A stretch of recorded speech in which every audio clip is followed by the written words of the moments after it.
Coucou à tous et bienvenue sur votre chaîne Yami Cuisine et Pâtisserie. Ravie de vous retrouver pour une nouvelle et délicieuse recette. Et aujourd'hui, je vous partage la recette du achar de bilimbi à la comorienne. En tout cas, c'est comme ça que ma mère le prépare et il est très bon. À savoir que le bilimbi est une excellente source de vitamines B et C, de fer, de phosphore et d'antioxydants.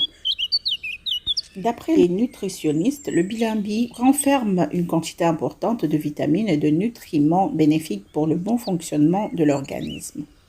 Et maintenant, place à la préparation.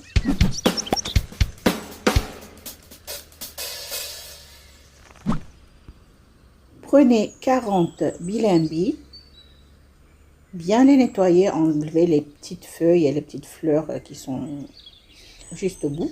Ensuite, vous allez les laver et remplir la casserole d'eau et les bouillir jusqu'à ce qu'ils soient tendres. Il ne faut pas qu'ils soient écrasés. Là, je les ai bouillis. Je vais les égoutter. Une fois égouttés et tiédis, je vais les couper dans le sens de la longueur et enlever les graines et le fil qui est au milieu. Ensuite, les mettre de côté.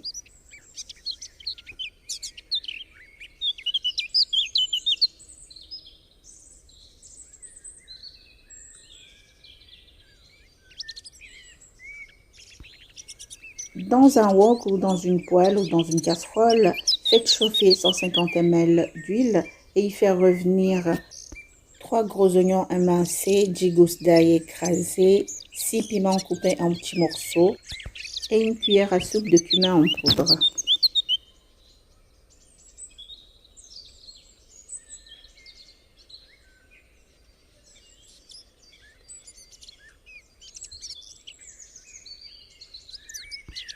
Une fois bien roussi tout ça, nous allons y incorporer 200 ml de purée de tomates.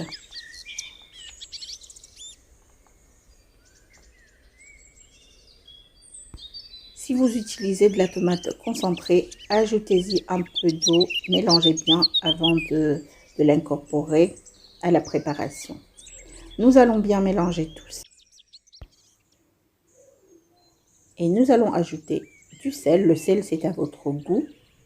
Et pour couper l'acidité de la tomate et des bilimbis, j'ai ajouté un peu de sucre, environ une demi-cuillère à soupe de sucre. Ensuite, nous allons laisser mijoter cette petite sauce pour qu'elle soit bien cuite, pour que la tomate soit bien cuite, avant d'y incorporer les bilimbis égouttés. Ensuite, nous allons ajouter les bilimbis égouttés, bien mélanger et laisser cuire encore pendant 3 minutes. La sauce, il faut la cuire pendant 10 minutes. Et après 3 minutes, et vous éteignez le feu. Le tout sur feu doux. Et le achar de bilimbi est prêt à être dégusté avec un bon riz, du riz et du madaba. Vous pouvez le conserver dans un bocal hermétiquement fermé pour plusieurs jours. Et c'est tout pour aujourd'hui. Merci d'avoir suivi la vidéo. À très vite pour de nouvelles recettes sur votre chaîne Yami Cuisine et Pâtisserie. N'oubliez pas de liker, de commenter et de me dire ce que vous pensez de la recette et de partager aussi. Et protégez-vous. Ciao, ciao.